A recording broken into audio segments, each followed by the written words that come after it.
प्रेम से मुझे याद आई एक कथा। हाँ और मतलब ये अद्भुत कथा है। हाँ ये आधी सुनी है सबने, आज इसे पूरी कर दे जी।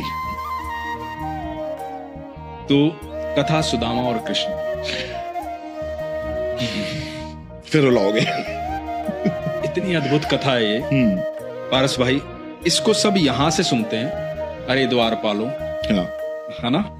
सबने यहां से सुनी कि सुदामा गरीब थे और उनकी पत्नी ने कहा कि वहां जाओ, ठाकुर जी से मिलो, तुम्हारे मित्र इतने अमीर हैं, द्वारकाधीश हैं, कुछ सहयोग करेंगे। इससे पहले की घटना सुनाता हूं आपको मैं। क्यों ऐसा हुआ कि ठाकुर जी इतना प्रेम करते थे सुदामा से। पहले भक्त भगवान को प्रेम करता है ना। भगवान तो सबको ही प्रेम करते हैं। जब भक्त अपना प्रकट कर देता है अपना प्रेम, अपना प्रगाढ़ विश्वास, तो भगवान फिर आलिंगन करते हैं भक्त। बिल्कुल बिल्कुल अपने स्वरूप में समाहित करते हैं भगवान भक्त को। तो सुदामा और कृष्ण की कथा ऐसी है।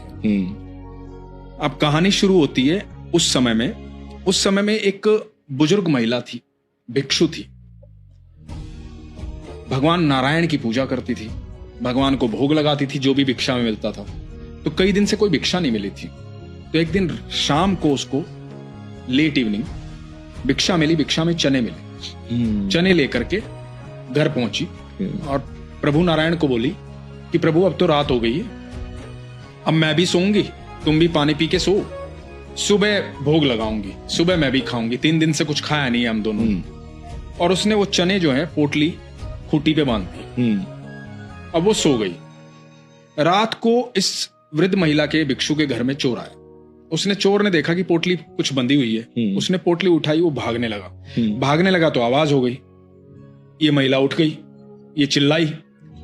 अब ये चिल्लाई तो आस पड़ोस के लोग भी उठ गए। चोर आया, सब भागने लगे। अब चोर बचता हुआ भागने लगा पोटली लेकर के। चोर भागते भागते पहुंचा संदीपनी गुरु के आश्रम में और लोग इसको यहां ढूंढ रहे हैं। अब जब ये संदीपनी गुरु के आश्रम में पहुंचा और बाहर से लोगों की आवाज आ रही थी इसको पकड़ने वालों की, ये छुपा रहा।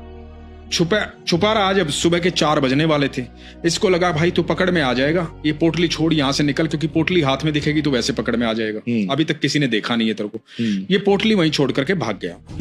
अब जब ये भाग गया तो इधर गुरु माँ जो थी, संदीपनी गुरु जी की जो धर्मपत्नी थी, तो गुरु माँ जो है वो वहां पर साफ सफाई के लिए आई आश्रम में।